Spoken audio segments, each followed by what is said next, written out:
This is A's Cast Live, your comprehensive look at the Athletics. Leaping at the wall, it's gone! A towering drive into center field by Rooker. And 29 other MLB clubs. A judging blast. All rise. Here comes the judge.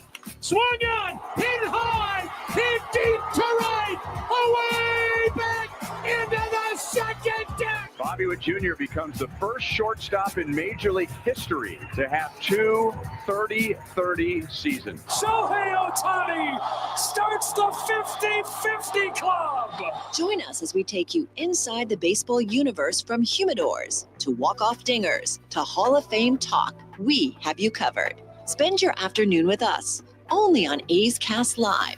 Here's Chris Townsend. I got to ask you a question. Turn me up a little bit.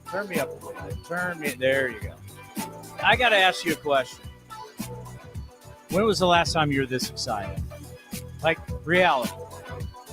When was the last time you were thinking about A's baseball? And you went, I'm watching something that's real. Something that's sustainable. I think you got to go back to probably 2019, because 2018, the ball club will win 97 games and they'd be a wild card team. They lose to the Yankees in the wild card, but then you had to see it in next year. I think 2019, I was super excited.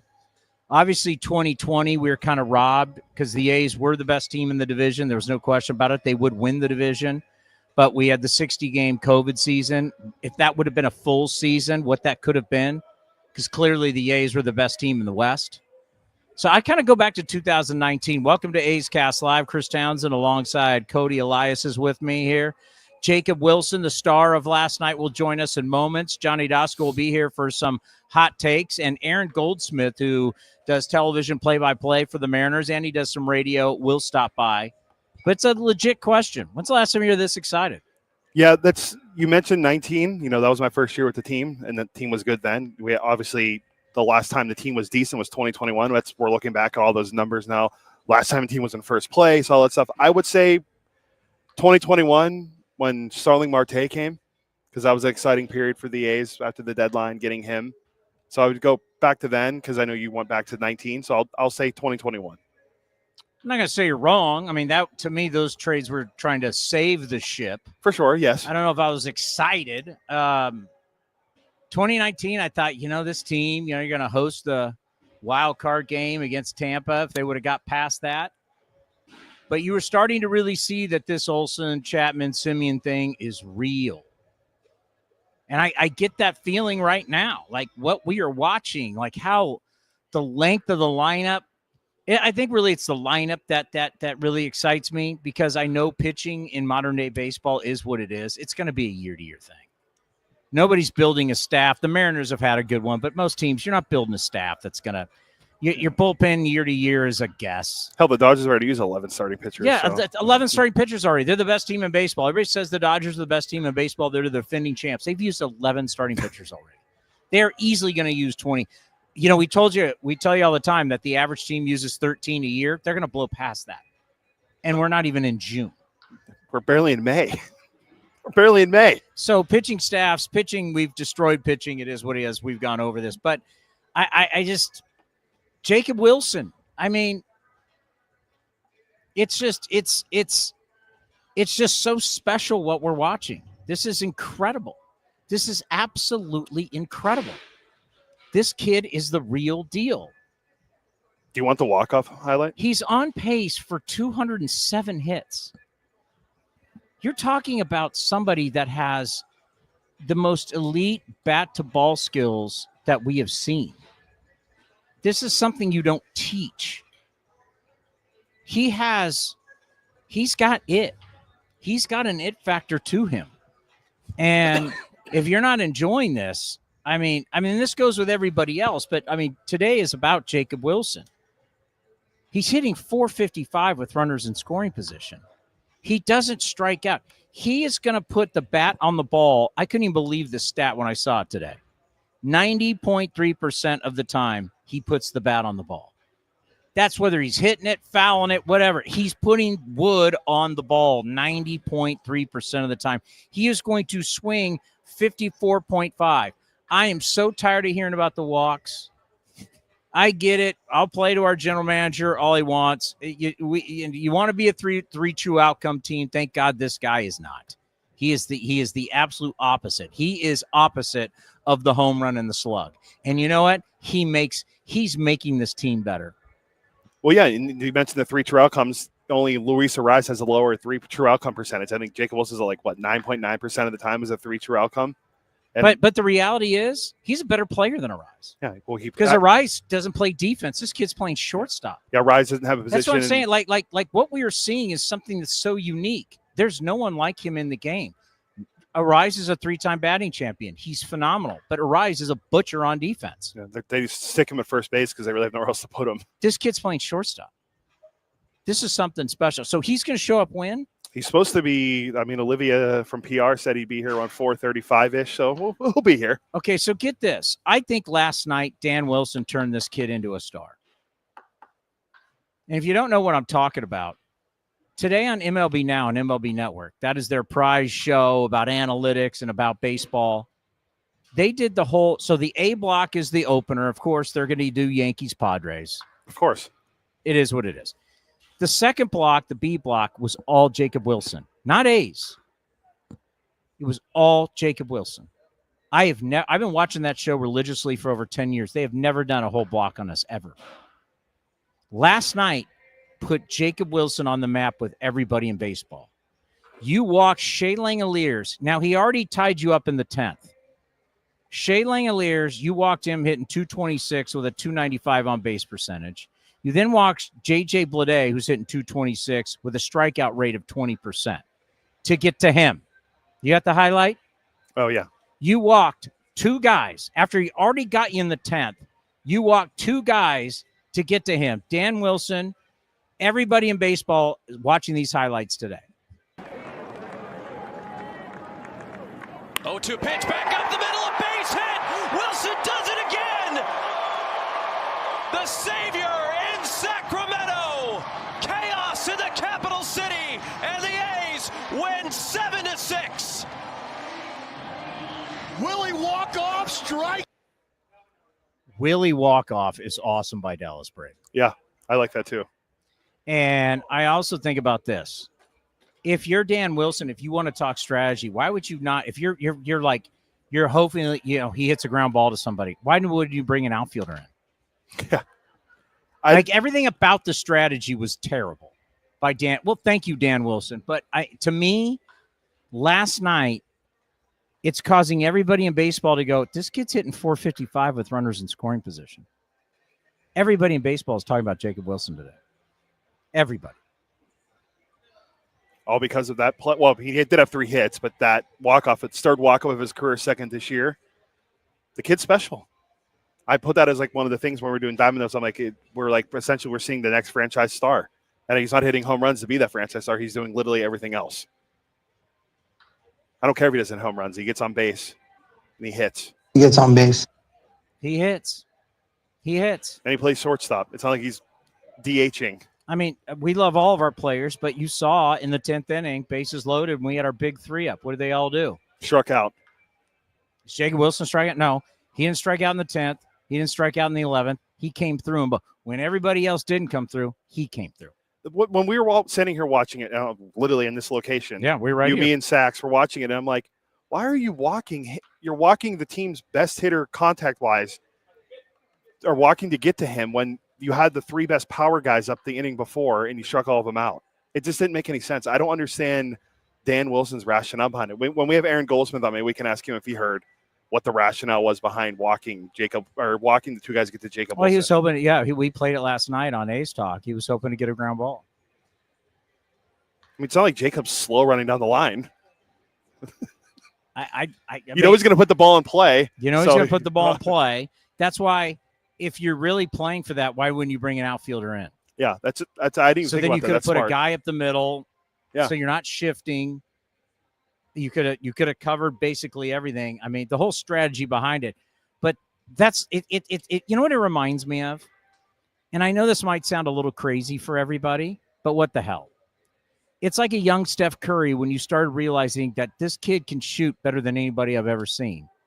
It's like a NBA coach on the other team designing defenses to make sure Steph Curry got the ball at the end of the game twice. Yeah, that's a good point. Like you got a young Joe Montana with Bill Walsh. You want to make sure that Joe Montana has the ball not once but twice at the end of the game to beat you. I just don't understand. A young John Elway. I'm trying to think of guys who you just don't give them the ball at the end of the game, right? We understand that, and you don't give Larry Bird chances to shoot at the end of the game. You don't give Steph Curry, now these guys are all-time greats that I'm talking about, but I mean Jacob Wilson is starting to show us he has those characteristics. You allowed the best hitter in the lineup to beat you twice in back-to-back innings. That's insane. Yeah. I wish I could find the right words to describe it. It just wasn't a smart baseball play, as we like to say about things in the game now. But it's good for Jacob Wilson to come through in that situation, in that spot, to come up with the hit again for his third walk-off second. He's like what is the stat? He's like when it comes to walk-offs, there's only like one other guy that's played like less games that had the walk-off other than him, and it was a guy in like the 1970s. That's pretty impressive. Oh, yeah. What was the guy's name? Gomer Hodge. Yeah. Jacob Wilson has played 62 games and already has 3 walk-off hits. That is the second fewest career games to reach 3 walk-off hits in at least the divisional era, behind only Gomer Hodge in 30 games in 1971. Thank you to Sarah Langs, of our friend from MLB.com, for that. I think I know baseball history pretty well. I'd never heard of Gomer Hodge. I'm going to look him up right now and see what his stats were. Who is Gomer Hodge? Gomer Hodge, baseball reference. Because I clicked. All right, here we go. Gomer Hodge, negative 0.6 career WAR, 1 home run, a 205 batting average, and a 533 OPS. 5-tool guy. Good looking ball player. Gomer Hodge was a 5-tool guy? He played 80 career games. Who'd he play for? The Cleveland Indians. Oh, where's Raymond Fossey when we need him? Raymond would know. Raymond would have played with Gomer Hodge. Can we get Dwayne Kuiper on the line and see what he had to say about Where's Eck? Eck would have played with. Get me Dennis Eckersley, Hall of Famer. He would have played with Gomer Hodge. Gomer. What a name. I mean, that's the name is what got me more than anything. By the way, you and I are hanging by a thread right now.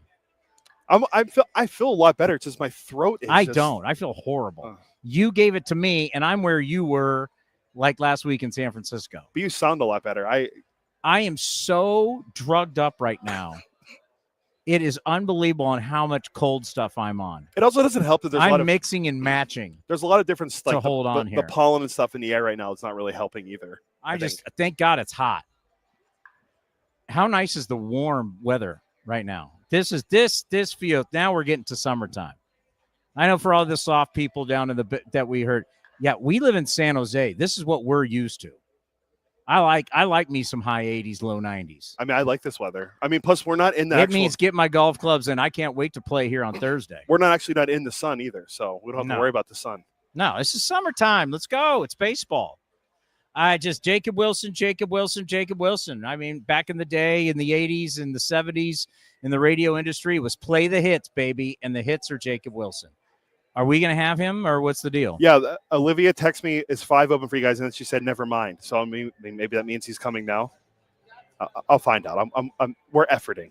Okay. I mean, it's not like he has to come from very far. Okay. Yeah, this is last night, and also something I didn't think a lot of people really thought about after the game was that our last 2 wins here, our last 2 games have been walk-offs.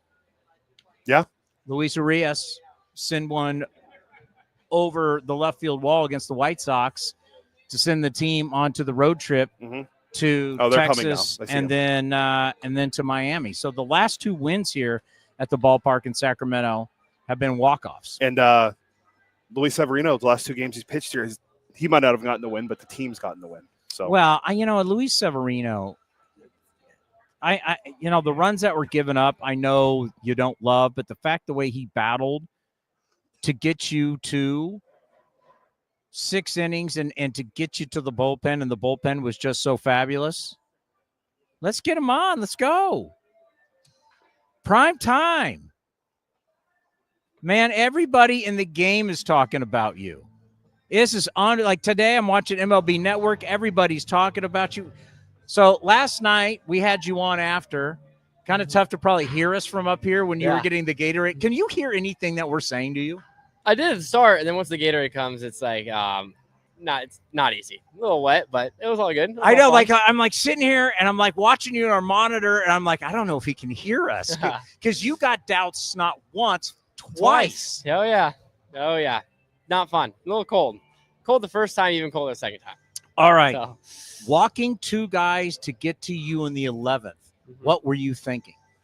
I think kind of just going into it, it makes you a little upset because, they obviously think that you're their best chance at, getting out of the inning alive. So, for me, I kind of just went up there, confident, trying to, go up there locked in, trying to obviously get that run scored in. And, it made sense. I'm a ground ball hitter, kind of load the bases up so they get the force out at home plate, which, I got. But went up there and just obviously got the 2 strikes to try to put the ball in play, try to get it in the outfield somewhere. And ended up finding a hole up the middle, and, we won the game. So it was great. We're sitting here. Steve Sachs is a 2-time World Series champion. He's a guy who's gotten 200 hits multiple times. Yeah. We're sitting here watching. Steve Sachs is like, he cannot believe. He's like, they're walking to get to him. I like how you're like, I can't believe. I can't believe they're walking these guys to get to me. Take that personal. I like that. Oh, yeah. Yes, sir.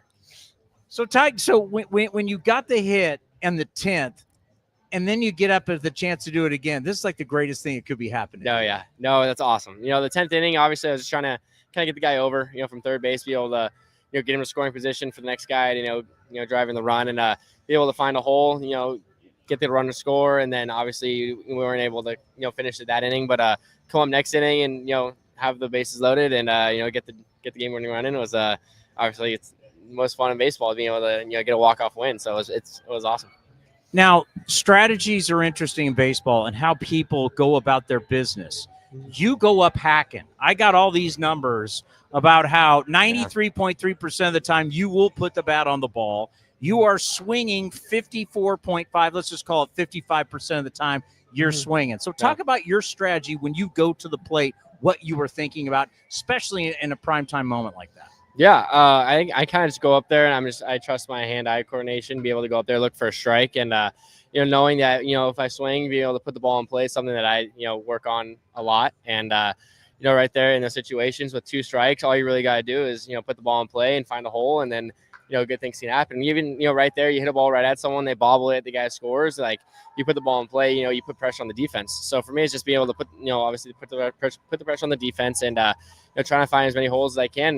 Try and score runs. And I love hitting those situations, love hitting the runners in scoring position. Anything I could do to put runs on the board and overall win the game. It's kind of why we play the sport is get wins. And last night one was pretty special. And you're not striking out. Trying not to. You were not striking out.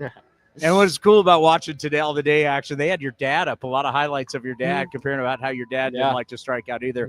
That was really cool. So many people are going to talk about your offense, but I know how much pride that you take in your defense. Great play last night. Ball came off the bag, and you still made the play. Just talk about, everybody we're going to look at all the numbers, but you take so much pride in your D.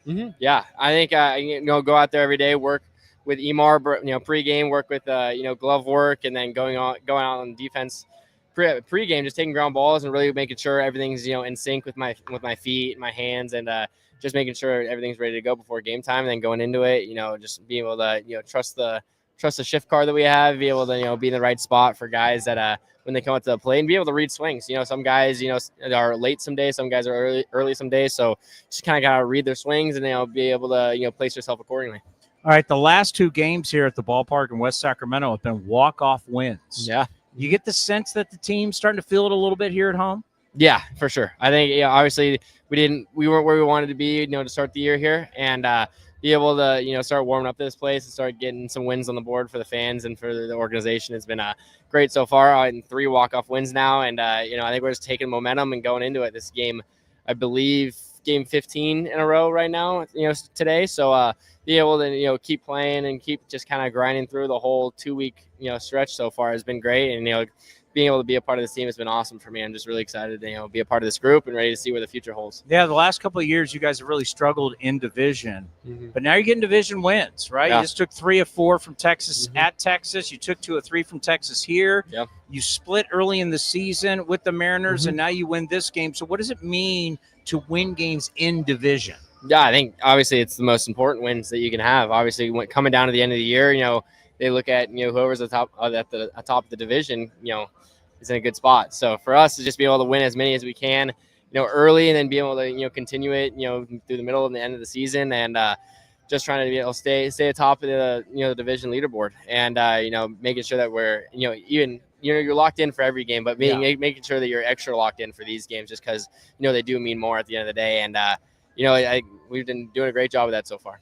I mean, I know you guys probably don't talk about it because it's early in the season, but is there like, hey, man, we're in this thing?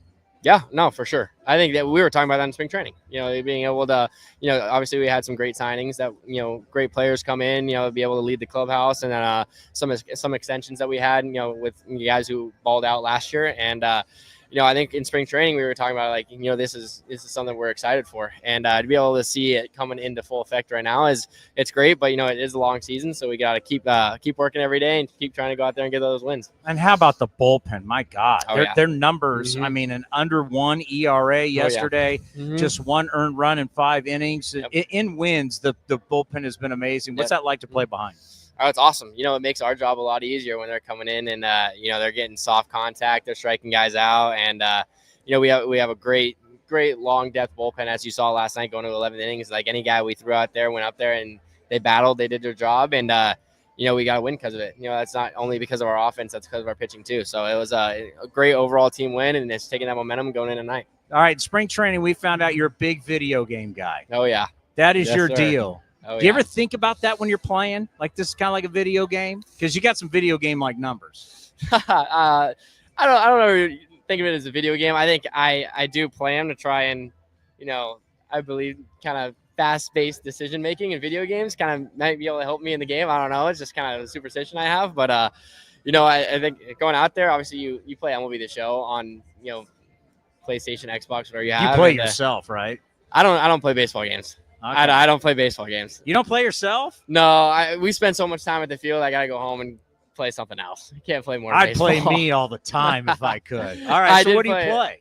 I play Fortnite and Rocket League are my 2 games. All right. Two of my favorite games right now. But, I got a bunch of, boys I get to play with back home and, stay in contact with them. So go home, get the mind off, baseball for a little bit, and, just be able to enjoy the night. But there is something to say to that, the quick decision-making. You're always, when you're away from here, you're doing things that require that kind of skill. Mm-hmm. Yeah, I think obviously with that quick decision-making, it's like hitting. You only have a split couple of seconds there while the pitch is coming in to decide if you want to swing and decide what pitch it is. And, I think it, you never know, but it definitely could help in some way. So all the parents, you're wasting your life playing video games. No, Mom, I'm training myself to hit 455 with runners in scoring position. Huh? Yes, sir. See how that works? Hey, I got to tell you, I said today we started this show, I can't remember the last time I was feeling this way. And I think the last time for me, being around this for a long time, I think it was 2019. 2018 was great, but 2019 you really started to believe. I'm really starting to believe. Yes, sir. Yeah. I should be feeling this way, right? 100%. 100%. I think it's definitely a great time to believe in this team right now. Is there something with you guys? I mean, you guys, what with the young core? What do you guys call each other? Young crew. The young crew. So who exactly is the young crew? It's anybody under the age of 25 is allowed in it. But right now we play cards every day. It's myself, Lawrence Butler, Tyler Soderstrom, Zach Geloff, JT Gidd, a bunch of guys who are all under 25 years old. They get to make it. They get to be part of it. 25 and older, you're not in. No, they're old crew. They're old. We call them old crew. Wow.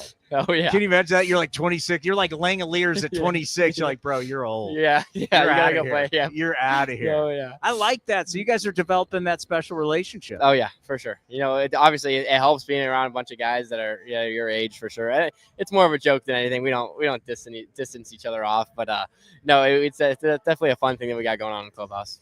Old guys know it too. We're a young crew. They call us YC. TJ McFarland, you're 35, bro. Yeah. You got to get out. Oh, yeah. Grandpa, you got to get out.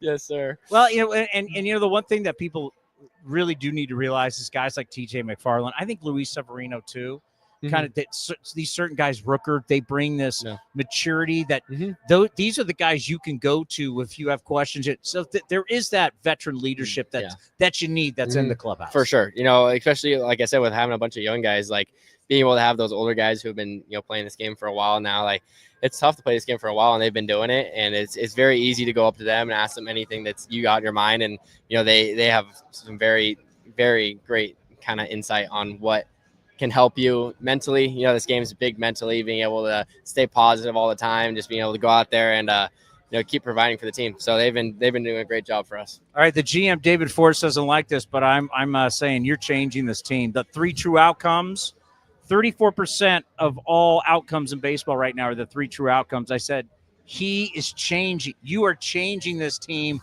much needed. And I'm really loving every minute of it. Keep going. Awesome. Thank you so much. Thank you. And we always appreciate the time. Yes, sir. Always. Thank you. It's always a pleasure. Let's pause for station identification right here on A's Cast.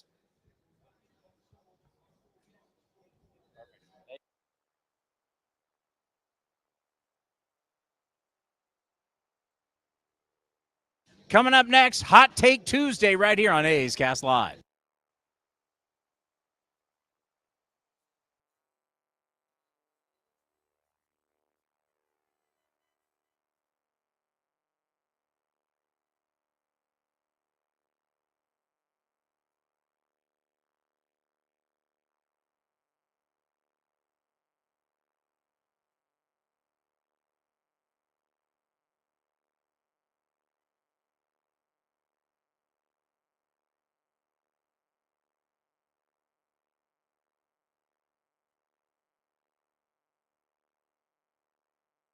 On A's Cast Live to share his approach when stepping into the batter's box. Yeah, I go out there every day. You kind of have to have a different mindset up here, and you're facing the best pitchers in the world pretty much.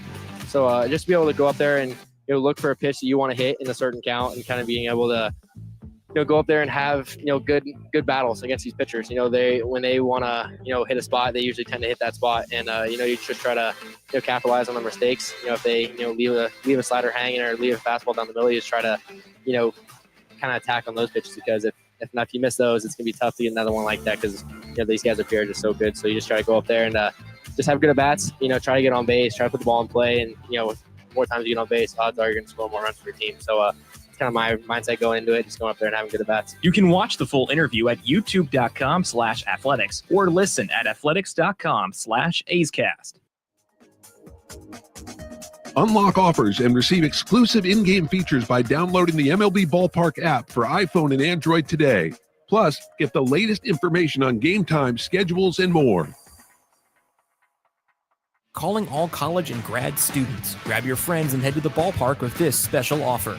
Save up to 50% off select regular season games throughout the 2025 season. Get your discounted tickets at athletics.com/student.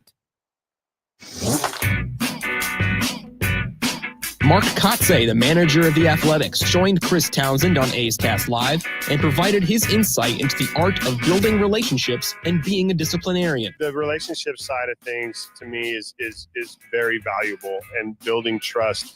They also need to know, though, that I'm also can be a disciplinary person too, and that message has been sent. So there's a balance to my role in getting close to players, but yet keeping enough understanding that I can still lay the law down. And I think they understand that. This group, has been a great group to just grow with, really. And I mean, some of these, you look at Jacob Wilson, his dad was a big leaguer. Yeah. There's a ton of experience around the game. So you can watch the full interview at youtube.com/athletics or listen at athletics.com/A'sCast.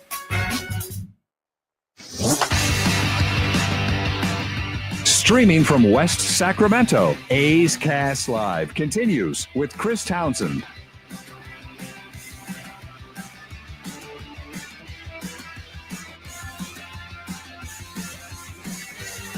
I love the hat. Now, if you're listening on 650 KSTE, A's cast. You can't see it, but the straw hat, the A's straw hat, is perfect for golf. I know. I never wore one before, but now seeing it and seeing what they look like and now having one on, I like it. It really emphasizes the mustache I see from our return video here. I'm trying to figure out what you look like. Well, I sort of felt like John Gruden wearing the hat when Gruden would be at Raiders training camp. You are no John Gruden. By the way, John Gruden has joined my buddy Darren Arbett, former head coach of the San Jose SaberCats, who I worked with for many years, who's now the head coach of Nashville. And Jeff Fisher is the owner. Remember Jeff Fisher? Of course, the Titans, Rams. Right? He was on the Bears. Everyone always called him Mr. 7 and 9. John Gruden has joined the ownership group there in Nashville. Oh, nice. Okay. So John Gruden is back in arena football. He's doing arena football. He's doing Barstool podcasts. I mean, he's everywhere now. His brother, Jay Gruden, was a arena legend as a player. Quarterback, right? Yeah. Oh, he was a pretty good offensive coordinator, too. I wouldn't say head coach, not so much, but coordinator, not bad. So mentioning John Gruden's back in the game in arena football. Tell you what, man. I haven't talked. So I used to do the TV with Gruden. I haven't talked to Gruden since then. Maybe we need to reach out and get Gruden on the show. Closer to football season would be great. Yeah, let me work on that. Hey, Townie, I'll tell you what, man. I think I might be able to get old John Gruden on the show. Old TV partner. But real quick, the straw hat is tonight's giveaway against the Mariners. So come on out, get your tickets, athletics.com/tickets. To come to the ballpark tonight, you can get one of these straw hats thanks to Vittorio DiBartolo and the marketing team. I'm telling you right now, my hot take is Jacob Wilson. See, I figured we should all have one on Jacob Wilson, and if you had another one, I have one on him and another hot take that's more league-based for something this weekend. Where the hell is Johnny? I told him 5'10", because I didn't know how we were going to be doing with Jacob Wilson and all that. So, is Miguel Tejada the last shortstop we had in the All-Star game? Oh, if I had a guess, I would say yes, because Marcus was never an All-Star, but for us. I don't think Cliff Pennington was. No. There was someone. No, Cliff Pennington was never an All-Star for us. Was Jed wasn't a shortstop when he made the All-Star team in 2018, was he? He was a second baseman. Okay, so yeah, all right. I think he might. Miguel Tejada was an All-Star in 2002, 2004, 2005, 2006.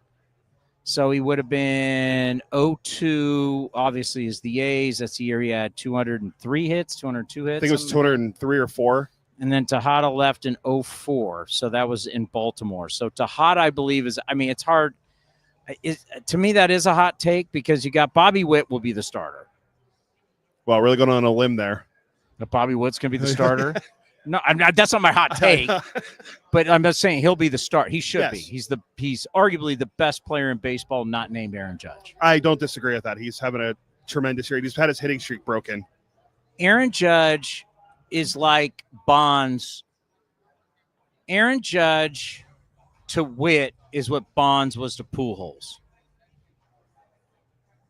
That Pujols would have probably won more MVPs and got more accolades, but Steroid Barry was so great, he won 7 MVPs, 4 of those while being on roids. Yeah, and Pujols was doing incredible things with the Cardinals, and then he was just never, because the Bonds was never getting the recognition, and until he went to the Angels, and that never really panned out. That's actually pretty good. But no, yeah, Witt would be the starter. Oh, you like that? I think it's pretty good. Yeah. But I think that's happened. Like you look at it and go, how did Willie Mays hit 660 home runs and have 3,000 hits and only have 2 MVPs?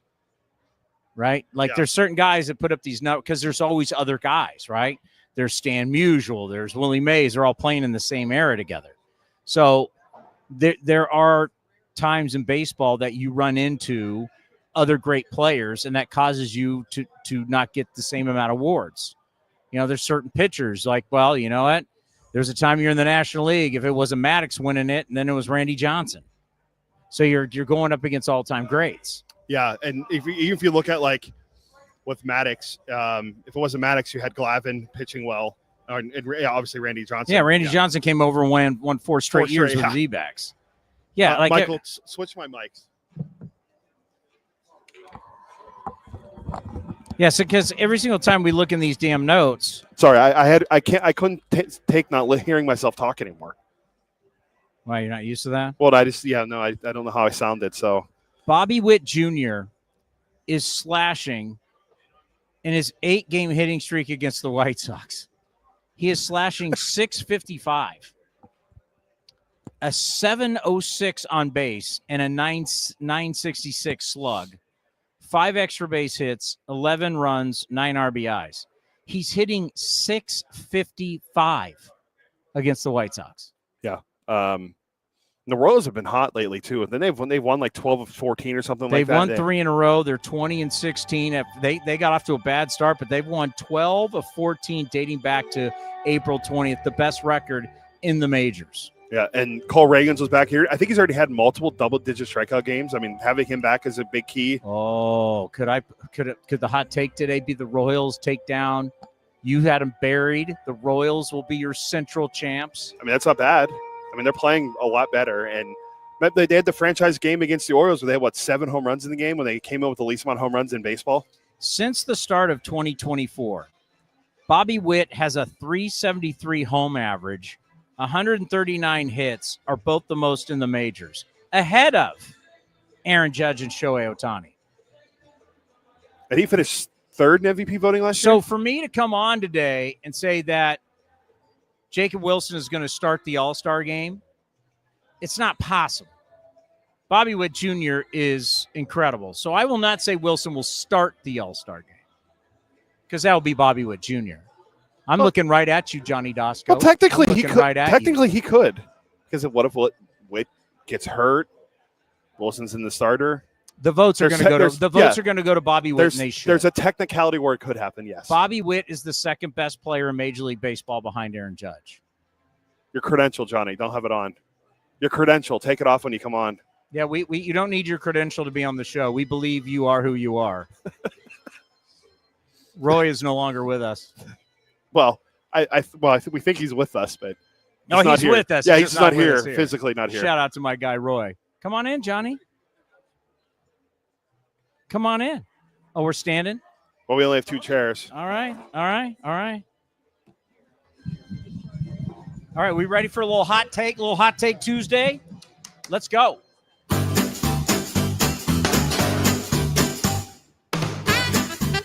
Every once in a while, you hear a really good sports hot take. I don't think we're seeing Juan Soto for 5-6 guys. I'm predicting we will not see one blazing hot big trade. Paul Skeens will pitch in the Major League Baseball All-Star Game this season. There'll be 11 home runs at least in the next this 3-game series. That's a lot of home runs for a 3-game series.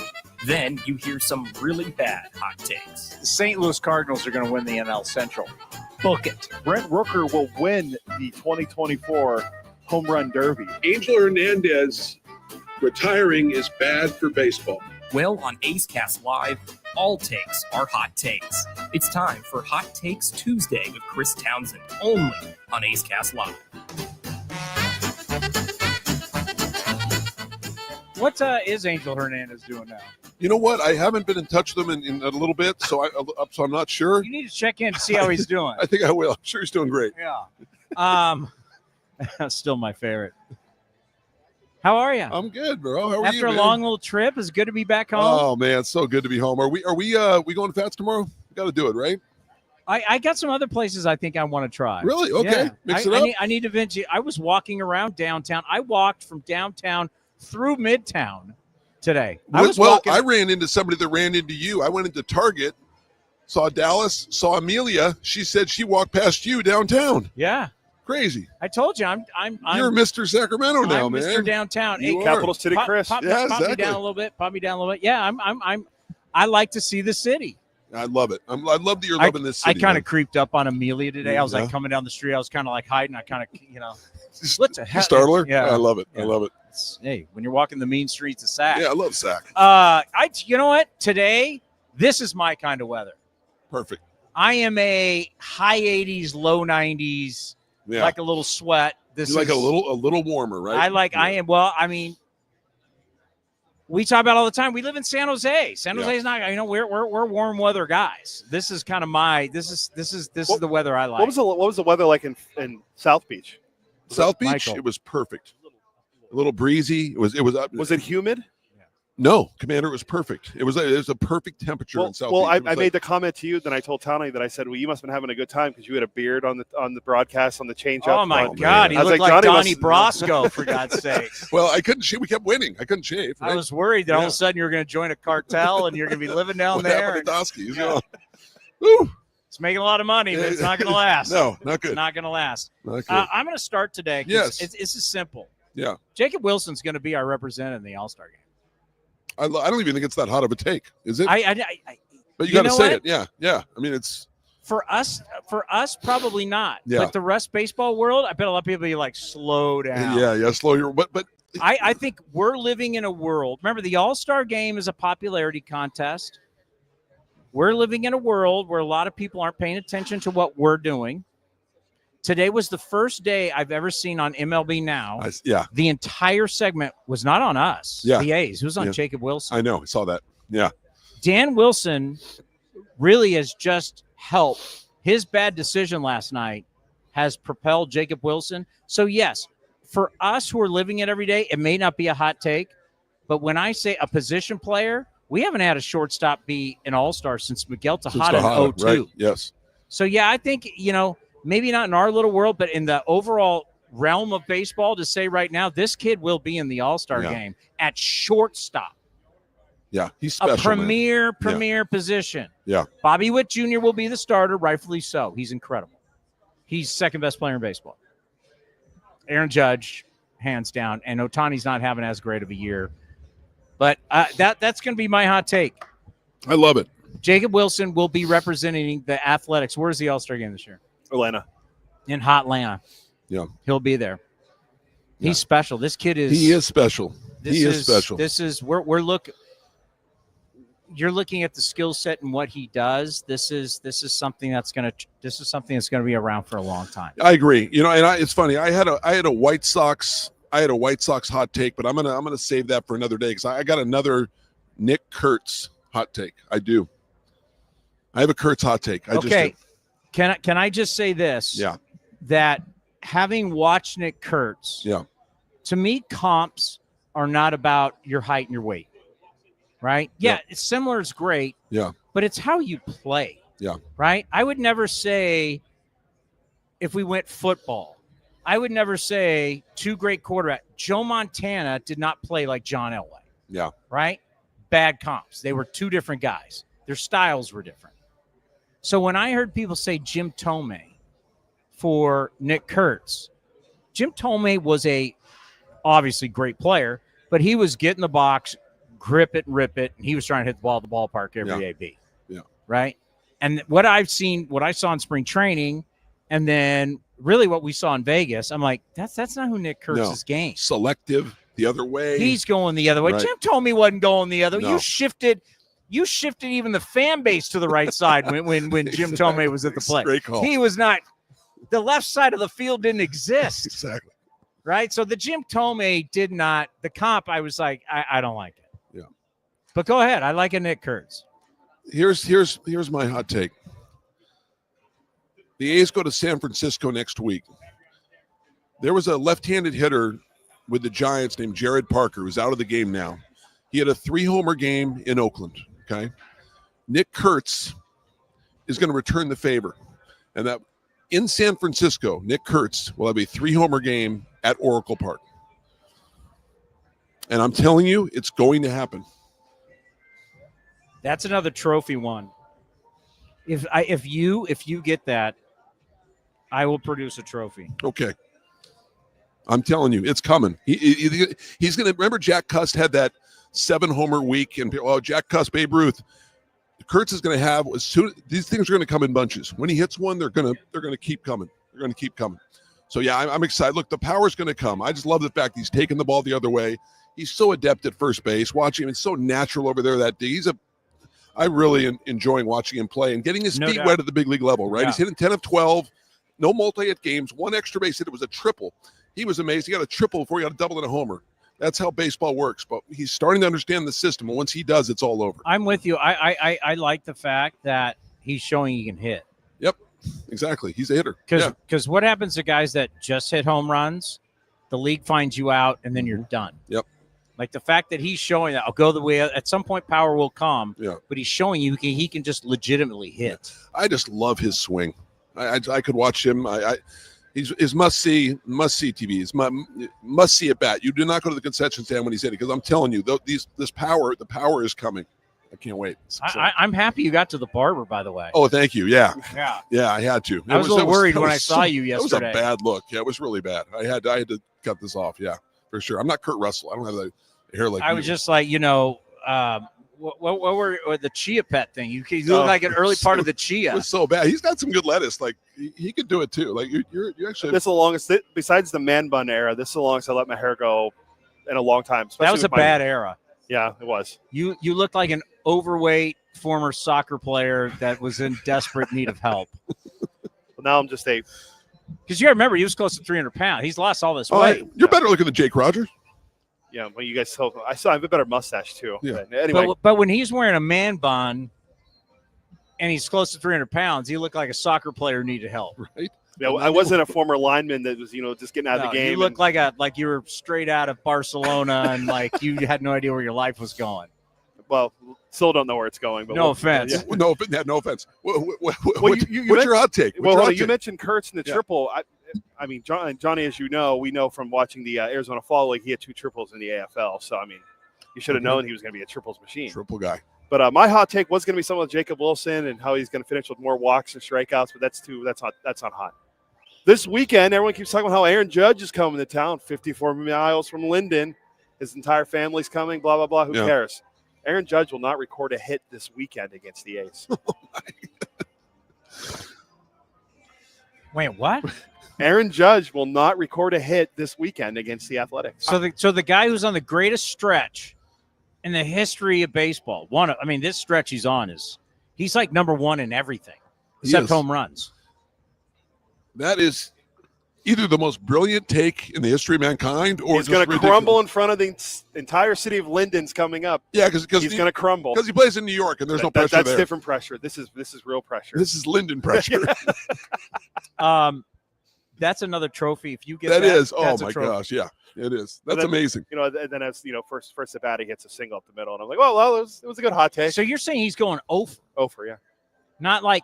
And that your wishes of him having a 400 season go out the window. So you're not like he won't hit a home run.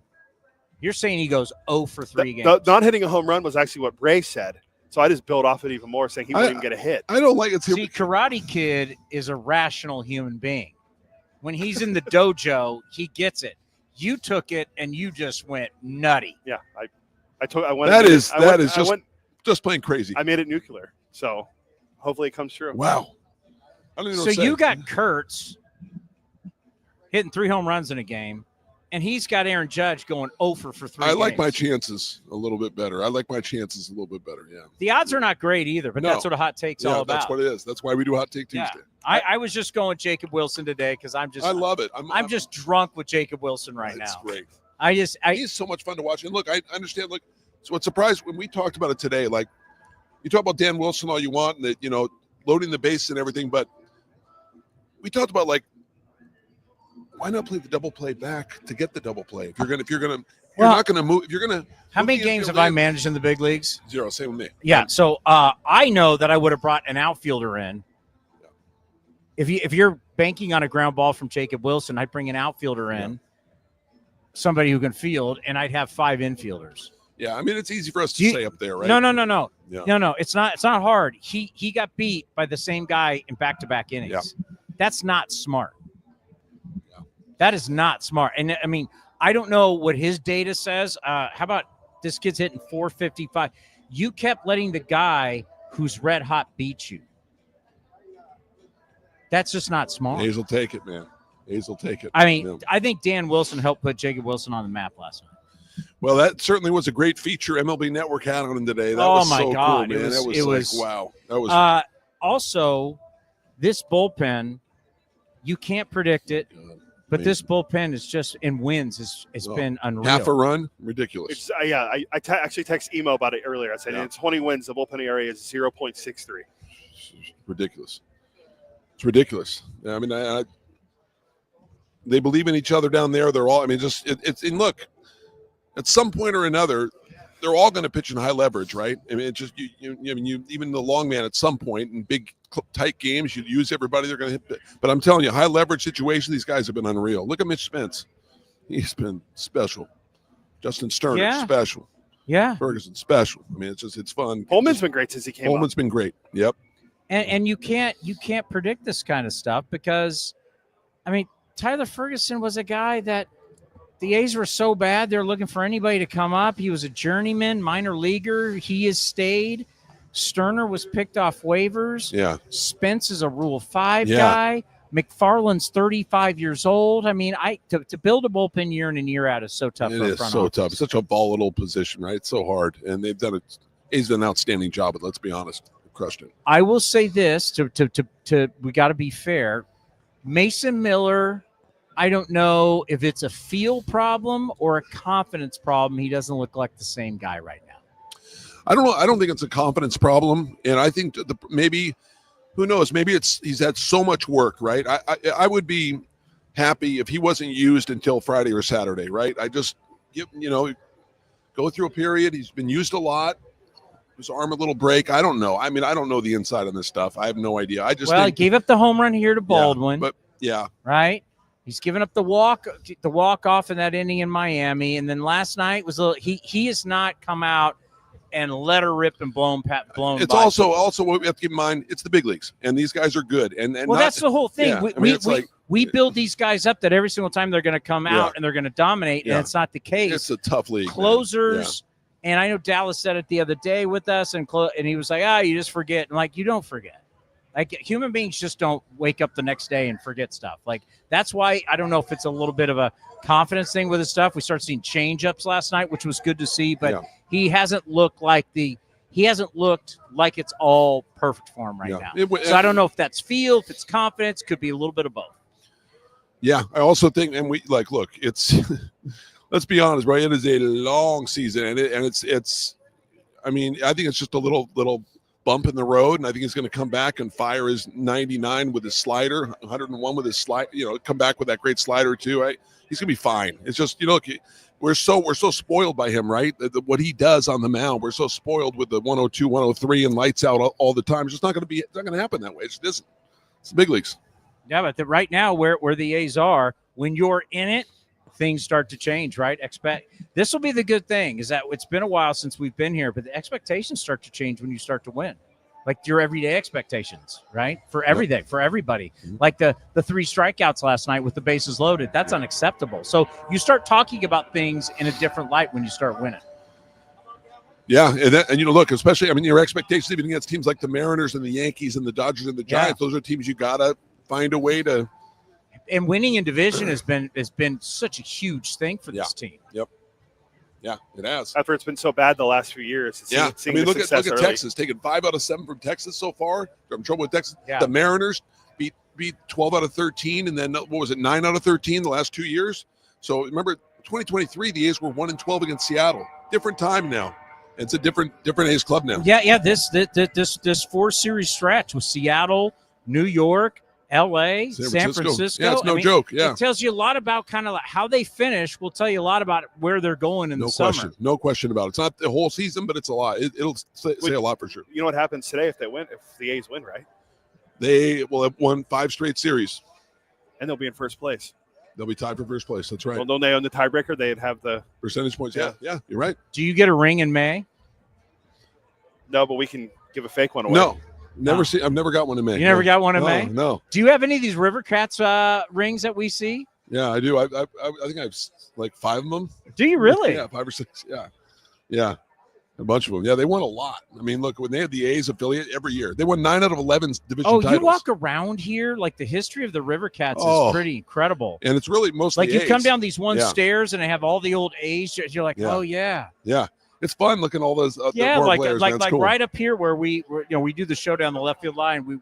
We walk up these steps to go upstairs towards the the press box, Yeah. and there's this case, and it's got a bunch of the championship rings. I'm like, that's pretty sweet. It is. It's cool. It's cool. Yeah. A lot of success here, man. A lot of fun. I mean, four PCL championships, 2 AAA as the A's affiliate, 2 AAA championships. I mean, they had a lot of winning there. It was a joke. It was just like, who's going to finish second? It was every year, the River Cat's going to finish first. Dominate. The history. Yeah. Speaking of history, Michael just let me know the Yankeeography over here. Aaron Judge has hit number 12, so he's now tied for the Major League lead home runs. So Aaron Judge, he's getting him out of the way now. He's won in average. He's won in RBIs. He's won in weighted runs created plus, WAR. Hits, everything. He's number 1 in everything. He's going hitless in front of the hometown. But when he gets here on Friday, he's not. Now, it does play if Judge gets hurt. If he only plays in 1 game and then he gets hurt, he still gets the trophy. He still gets the trophy. Yeah, he still gets the trophy. The bet has been made. The casino didn't care what happens after this. No, they don't. They don't care. Yeah, this is one of the hottest takes for Hot Take Tuesday. But this will be remembered. This will be remembered. It'll be in the open, no matter what. It vaults right in the open. It's going to lead. It's going to lead. Vaults. Yeah. You sound good. Thanks, brother. Things are going good. Yeah, things are great, man. I love having you up there in the 8th too. I love that when you come up there and see us. You just like me firing the balls out of there. It's great. I know you didn't throw yesterday. Is your wing hurting? Well, no. I mean, I don't know why I did. Oh no, we watched it from the conference room. We were watching it when you were in there, and you took the ball and you were like a little kid that got a ball and you were just like, he's saving his golf. He just handed me a ball and just went, yeah, threw it out. You did. But the other day, I was letting her rip. Were your wing hurting after that? Huh? No, it's just the problem is like you're so big, and I'm like crushing Korak because I'm trying to throw it all the way down to. Not a lot of room in that booth. Because there's people down there because they know I'm up there and they're like waving at me. And I'm trying to get it to them. And then I'm like I'm crushing Korak. It's tough, man. And when you crush the Hall of Famer, it's not a good look. Exactly. Because you do have to understand it is Ken Korak. I mean, as big as you are around here, it's still Ken Korak. He's the legend. Yeah, we know that. He's still Ken Korak. He's all right, you have a great call today. Thanks, brother. Another successful Hot Take Tuesday. Good to see you, Johnny. Love Hot Take Tuesday. What do we got next? Aaron Goldsmith supposed to be stopping by. Oh, really? Yeah. Mariner. Oh, we will talk. We go behind enemy lines. There we go. Next, right here on A's Cast Live.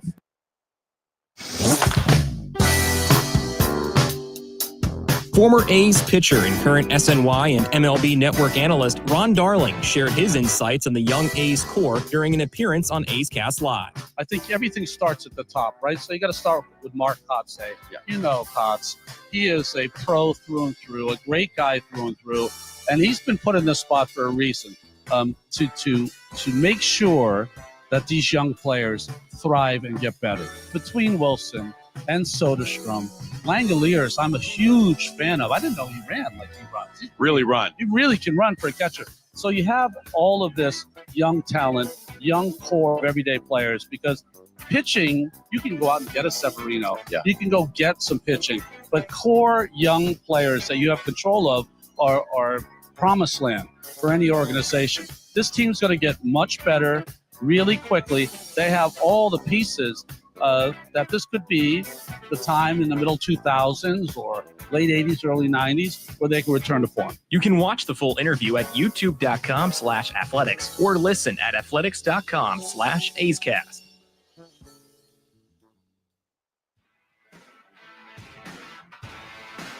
Get your group together and check out all our great hospitality spaces for bonding opportunities, events, or a fun outing of your friends and family. There are 20, 50, and 100-person indoor suites available for select games, as well as an 80-person open-air area with a shaded cover. Secure your group today at athletics.com/hospitality.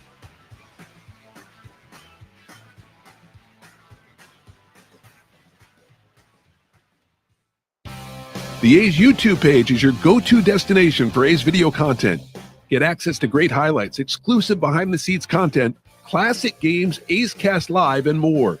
Visit youtube.com/athletics.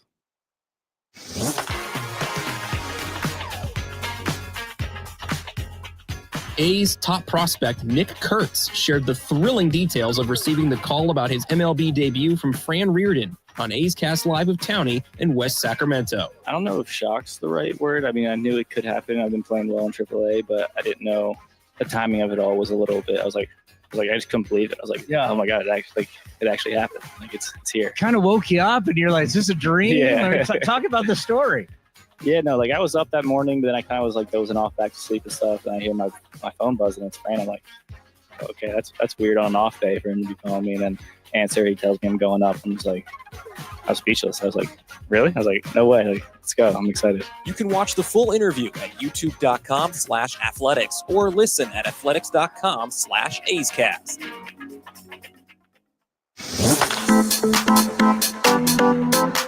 You're listening to A's Cast Live. Here's Chris Townsend.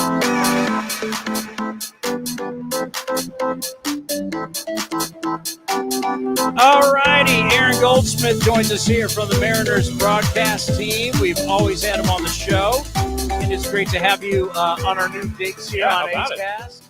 How are you? Doing great. How about yourself? Life is good. We're having a lot of fun. We'll get into last night's victory, but for you, been watching you guys look great, and off to a pretty good start for the Mariners. Yeah. We've always talked so much about not hitting, and it's all about the pitching. All of a sudden, the Mariners got some offense. It's been amazing.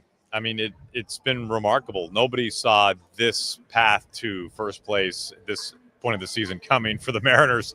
Now, to be fair, the Mariners' offense was good to very good at the very end of last season, the last month and a half or even 2 months of the year. Really, basically, once Randy Arozarena was acquired, things started. Now, I'm not saying he's all the reason why, but he's certainly part of it. But you didn't know how that was going to transfer over to a new season, right? There's a guaranteed rollover minutes from offense from one season to the next. But the offense has been better than I think anybody thought, especially after a slow start. But to see the Mariners leading in walks, fourth in home runs, a lot of stolen bases to go along with it as well, it's been pretty remarkable. The pitching has not been certainly what people thought it would be, and that doesn't mean it can't get to that point. But between injuries and underperformance, the pitching, at least in the rotation, has struggled. But it's been carried by the offense by and large so far this year. It's been incredible to watch.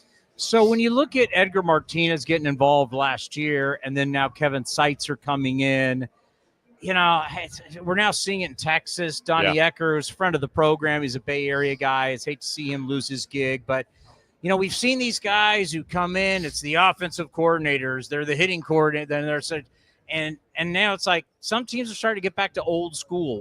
How would you say the approach has changed when you bring in Seitzer and you bring in the Hall of Famer? How has it changed from what it was before with the Mariners? So the Mariners have always had this incredible way of coaching pitching, and they've coached it by being very simple. Throw your best stuff and throw it over the plate. Attack, get ahead. Like, don't overthink it. Sounds normal. It sounds remarkably easy, right? But you'd be amazed how many pitchers are afraid to throw over the plate because they don't want to get hit, right? And so the Mariners have been very strategic. They show all their pitchers, all the data. This is what happens when you throw a first pitch strike. They empower their pitchers with that information. And then we've seen it for years now. You've seen it as well as anybody, how well they've pitched. The Mariners have always been looking for that same philosophy from a hitting standpoint. How can we make hitting simple like pitching? The reality is hitting's reactionary, right? When you're the pitcher, you have the ball, you know what's going to happen. Hitting is very reactionary. So it's not exactly apples to apples, but they were looking for something similar from a hitting standpoint. And with Edgar and with Seitzer, who are very like-minded, of course, the idea is basically look for a fastball, use the big part of the field. That's the simplest way to explain what they're trying to do right now. Now, the funny thing about it is, don't confuse that to think that all the Mariners are just going to fillet everything the opposite way or hit humpback line drives into center field. Right now, the Mariners, coming into this road trip, over half their hits have been to the pull side. They've been as pull-heavy of a team as there has practically been in baseball this year, and the home runs are evidence of that. But it's the mindset, right? It's the approach the guys have when they're going up there looking for something over the plate that they can just hit right back up the middle or the other way. The home runs end up coming, and that's what's happened for the Mariners. Well, when I think about the Athletics and, this season for us, it is shocking how the team batting average is, shocking how they're not striking out. How'd that happen? It's just overnight. It's unbelievable. And you look at obviously it's some of these young kids who are really contact oriented, but I think Mark Kotsay got tired of striking out. And like the Mariners last year were like historically bad striking out. At some point, people have to say enough's enough. But the funny thing is the A's weren't that much better than the Mariners in the strikeout category, but they weren't horrific, but they weren't that much better. But to see the A's go from the last 2 years, 27th in baseball in strikeout rate, to at least, it's very early, obviously, but nonetheless, I mean, they've done what you wanted to see them do and then some. To be 5th in strikeout rate, it's incredible. Like Langoliers, I'm writing down his numbers yesterday, and I write down strikeout rate and walk rate in my book every day, and I'm like, this is a 30% strikeout guy, and he's cut it in half. Can it last? I don't know, but even if it doesn't sustain at 15, even if it gets to 22 or 24, somewhere near league average, like that's remarkable for him and for the team. Do you get it already what you've seen for the first 4 games, started out a split, and now in this game, how much different the A's are now than what you've seen the last couple of years? Absolutely. Yes. I mean, there are some real players up and down that lineup, right, where you go, yeah, these guys they're impacting the game now, and they'll be here for quite some time. My biggest takeaway from last night that I don't remember quite this being the case in the first 4 games, although maybe it was, and I just don't remember it, is just with 2 strikes, you could not put an A's hitter away.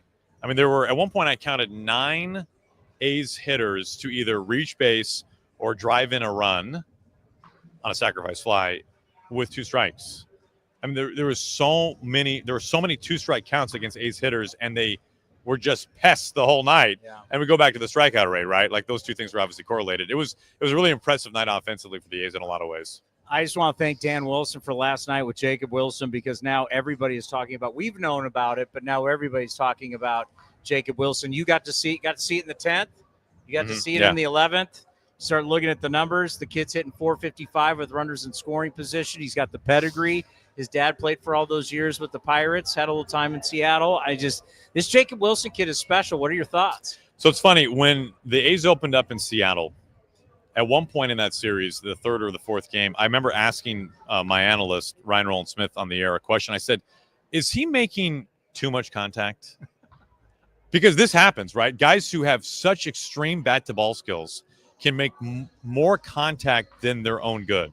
Because what ends up happening is you see these guys who they can like Wilson, right? He can get to anything, any quadrant, up, down, in, out, and you end up getting all these weak balls in play. And that's what he did in my memory. A lot of what he did in that 4-game series against the Mariners, a lot of weak ground balls and easy outs. And it's like, man, he might need to be more selective.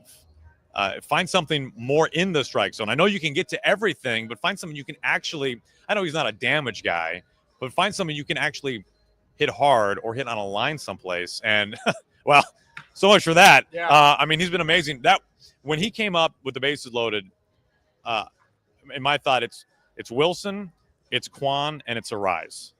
Those are the 3 guys that you don't want to see if a ball in play can beat you. And it happened. Yeah, I mean, if anything, I was thinking if I was Dan Wilson, I would have brought maybe an outfielder in or put an extra infielder in, because if your whole theory was he's going to put it on the ground, have 5 infielders at the time. The whole time I was Steve Sachs, we're sitting here going, he's walking both these guys to get to the kid who has the magic wand. You don't walk to get to the kid with the magic wand. Yeah. So Dan was pretty clear in the post game, and I thought it was the rationale made some sense. He's a fairly extreme ground ball hitter. It's about a 53% ground ball rate, and Blade, who they walked as before to get to him to load the bases, Blade was 38, 40, something like that % ground ball rate. And so they're playing for the ground ball, and Wilson hit a ground ball. Right. Unfortunately, they played the infield in, which was one thing I wondered. All right, now if you're playing the infield in, you get a ground ball, you're really pigeonholing yourself here, right? I mean, it has to get hit right to somebody, and he hit it hard. And even if the infield was back, I'm not sure that they make a play on it. Wilson's a good hitter, man. Like that's a good hitter. He's very enjoyable to watch. I remember we had Tony Gwynn Jr. here. I grew up watching Tony Gwynn, and I told Tony Gwynn Jr., I'm like, it's like 2 hits every night. It's 2-3 hits. It's pretty incredible. Well, what's fun about him is he had Ichiro. It's the same thing with Ichiro for all those years. What's fun about him is he's different, right? There aren't many Wilsons. There aren't many Kwans. There aren't many Arises. Like it's always fun when you can see guys succeed at this level doing things that are maybe a little against the grain, right? He's not powering his way. He's not obviously drawing walks. And so to see somebody excel like he has so far this year and to have the expectations that he certainly has to do it so polar opposite from virtually every other major league hitter. That's a joy to watch. The division. We've had you on the show for years, and it was like, well, it's the Astros. Will you guys hit enough?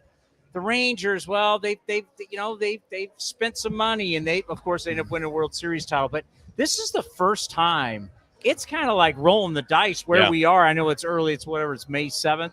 I mean, it's 6th or the 7th? 6th, May 6th. Whatever. Don't correct him.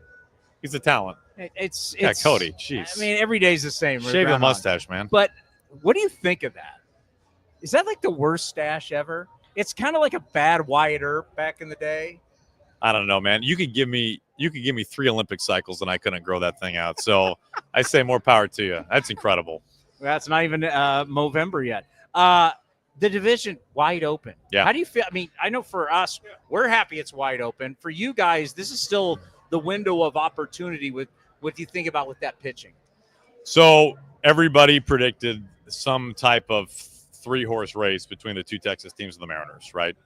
There's still a lot that can change, a lot that can happen. But I think one thing that you're definitely kind of reconsidering now is it a 3-horse race with the Mariners, the Astros, and the Athletics, right? I think the Rangers can rebound, right? Certainly they can.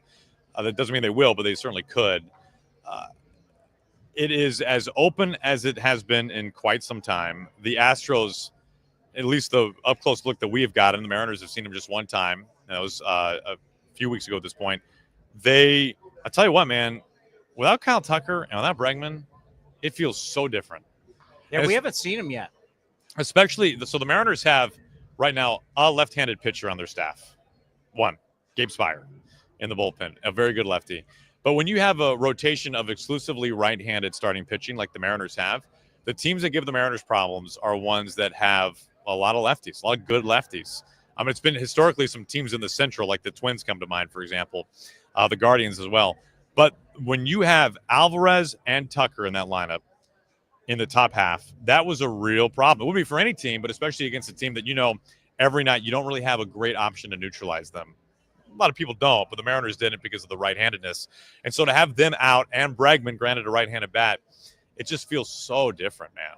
Like, I'm not saying that they can't win the division or they can't still be a competitive team, but this. I mean, Tucker is one of the best offensive players in baseball.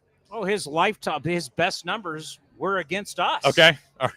I mean, Bregman's best numbers were against us. So they're just so less daunting without them. They can still be great. We'll find out, but it felt so different, especially against the Mariners pitching staff.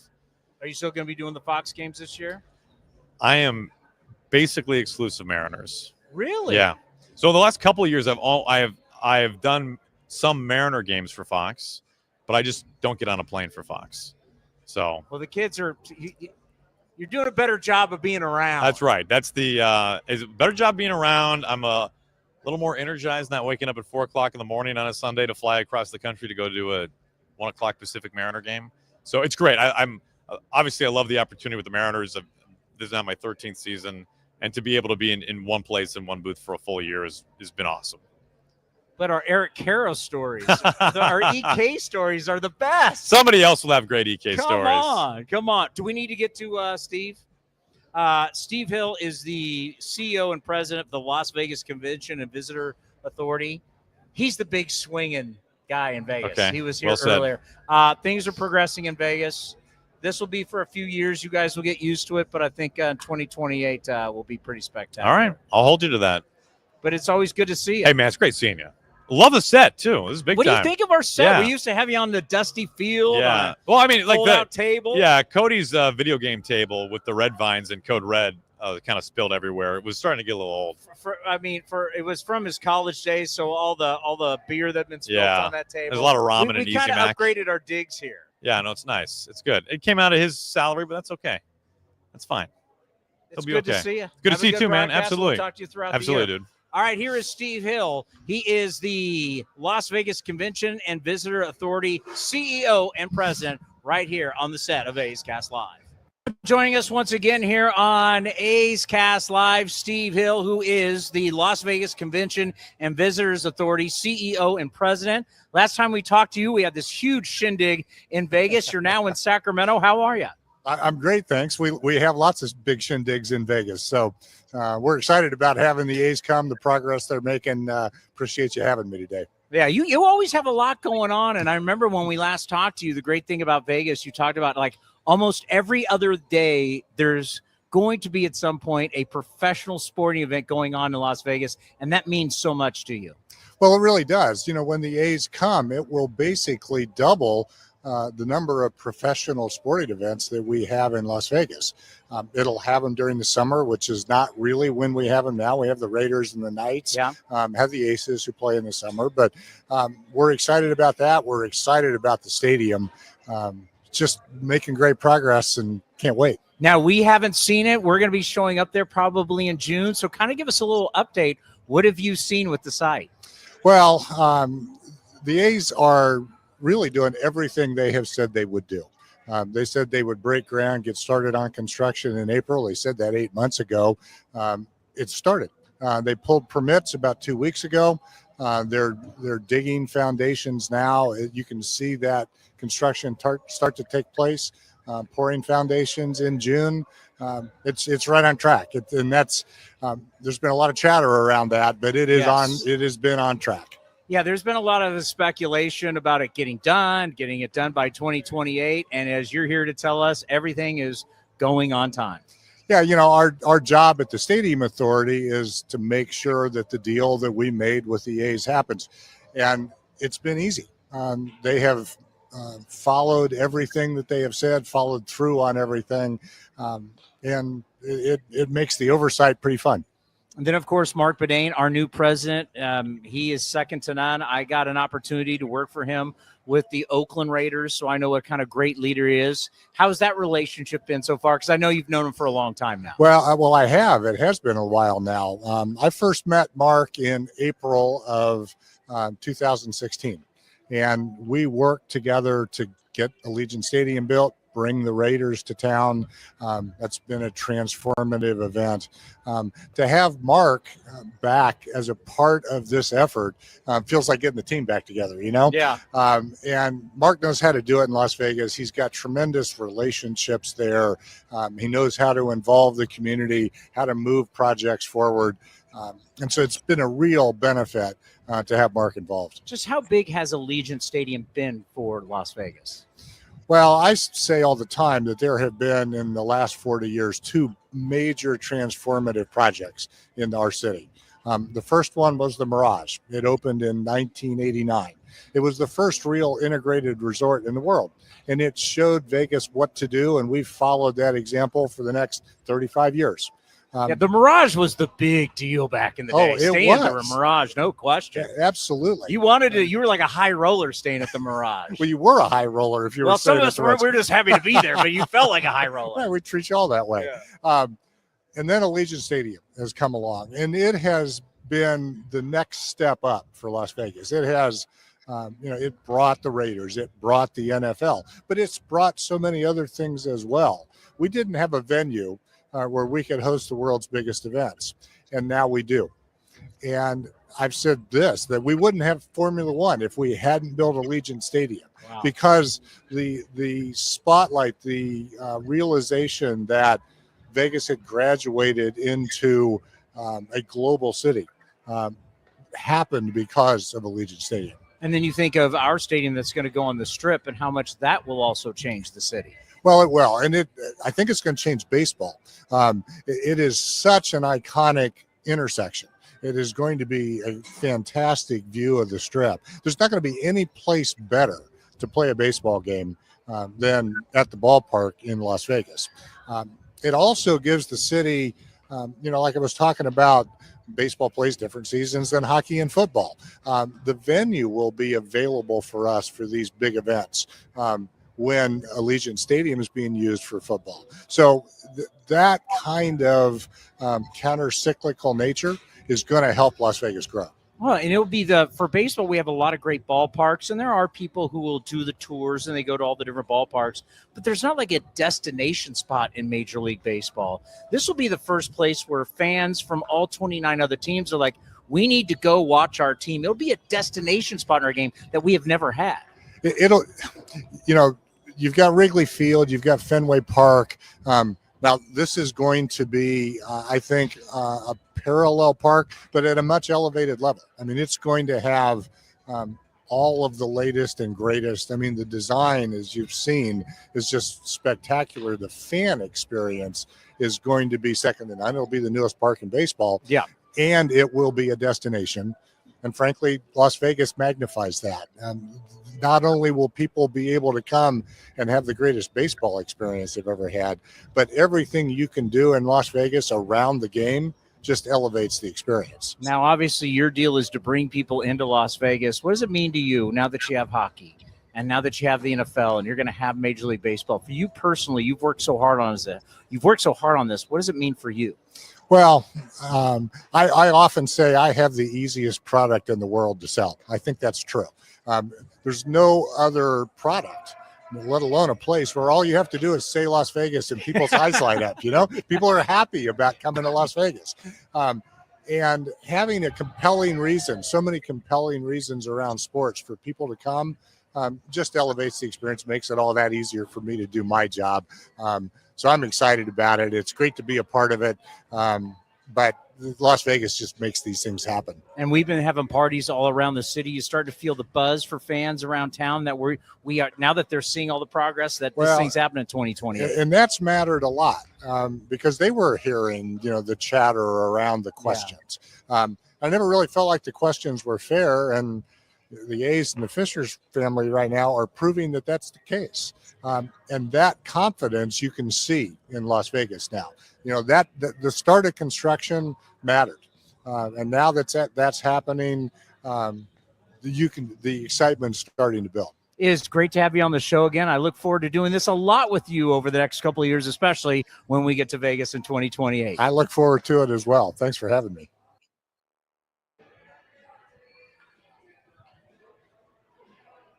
Steve Hill. It's like fun now. Our second interview with him. It's a lot of fun because we got to see some stuff today. The pictures of the site, what the site's going to look like. We're going to have the big opening in June, and as he said, everything is on date. So I know there's a lot of information out there. I'm tired of having to fight the negative narrative, but the reality is the site's on time. The building is going to get built. I can't wait to be there in July, and as he said, everything's been on schedule. Yeah, and we talked about, when we had him on in Vegas, and he was talking about all the events that were going to be going on. This was before WrestleMania happened there. They had like 120 or 130,000 people for 2 nights at WrestleMania. That was at Legion, right? Yeah, that's incredible. I mean, just the attendance, all that stuff. So it's going to be a lot of fun when we move to Vegas in 2028. Allegiant Stadium is as a building is the highest grossing building for entertainment in the world. Like, it's not deniable how successful Allegiant Stadium has been. My wife was just there for Post Malone and Jelly Roll this past weekend. I haven't got a chance to really talk to her about it. I'm going to see her tomorrow and see how the concert went. But they said they had a good time because, I want to fly to the desert and see 2 country guys sing. So I said I can't make it. We have baseball. Post Malone really country? He's not country. He is now. He's doing more country now. Yeah, because he was more pop or whatever. Yeah, I don't know what genre really he identified as, but he's doing a little more country-esque stuff. You know what I realized that I forgot to ask Aaron about? Because remember when the Mariner fan base went? So Shooty Babbitt. Oh yeah, Shooty Babbitt. So Shooty Babbitt says on the show when we're in San Francisco. See, Shooty is for all these years doing A's pre- and post-game live has gotten away with stuff. And when we do a show, you don't get away with that kind of stuff. This is a real baseball show. And Shooty Babbitt's called Julio Rodriguez a star. And I went, he's a star? You sure about it? He's a star? And Shooty backtracked, right? Well, then all of a sudden someone, because what everybody does now, they went and they took a part of the show, whatever, and put it out there. Next thing you know, I had Mariner fans attacking me from all over the place on this one Instagram thread. Because I've only posted one time on Instagram. I don't know why people – I think that a lot of play-by-play guys – like Aaron will tell you when, he was doing national games, like the opposing team's fan bases don't like you because they think you're against you. And a lot of play-by-play guys don't like to get ripped. I don't care. So I was like looking at these Mariner fans laughing. They were sending me all these gifs of Julio Rodriguez at the home run derby and everything. Of course, they weren't sending me gifs of Julio Rodriguez in the World Series. Oh, wow. Too soon? The playoffs? Playoffs? Well, they made it that one time.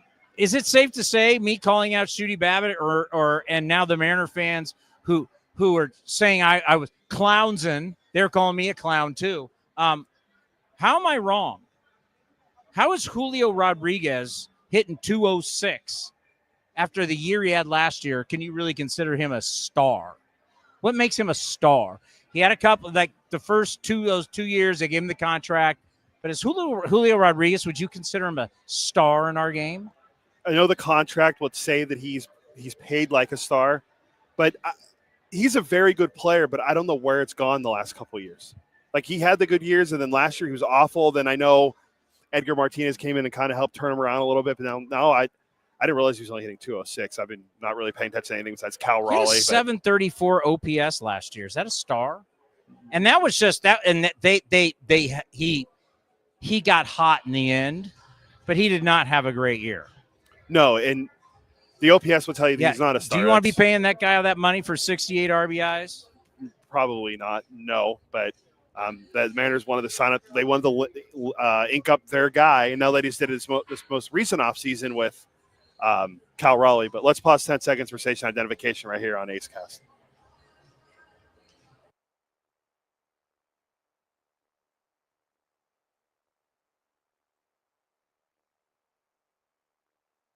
Yeah, so their two guys they have are Raleigh and Julio that they locked up, and Raleigh's been very consistent as a switch hitting catcher. 136 at-bats, J-Rod's hitting 206. That's not good. And Mariner fan was coming after me because I said he wasn't a star. It's an opinion, man. Oh, I stand by the opinion. No, I'm not saying you're wrong. I'm saying everyone's mad about opinions. I stand by, like, they're not sending me stuff anymore.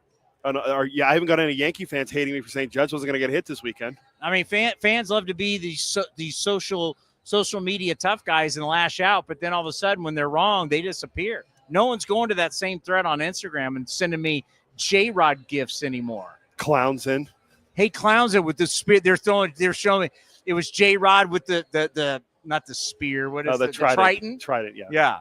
I haven't got any of those lately with him hitting 206. Well, I mean, what's his weight? Keep him in bay right now. We have to go. Yeah, hey, you know what? Hey, Mariner fan, rip this for Mariner fan. Hey, when your boy starts hitting his weight, then start sending me gifts again. That weight's 228. He's hitting 206. Take that. I'll take that for data. Yeah, when your guy hits his weight, then come after me. Yeah, all right, we have to go. Nate's going to start yelling at us. All right, coming up next, it's Ken Korek and Johnny Doskow. I'll be back. A's Cast on NBC Sports California at 6:30. We'll be back on Friday. Yankees are in town. Who? It's exactly who. Thank you for watching and listening to A's Cast. The A's YouTube page is your go-to destination for A's video content. Get access to great highlights, exclusive behind-the-scenes content, classic games, A's Cast Live, and more. Visit youtube.com/athletics. This has been a presentation of The Athletics.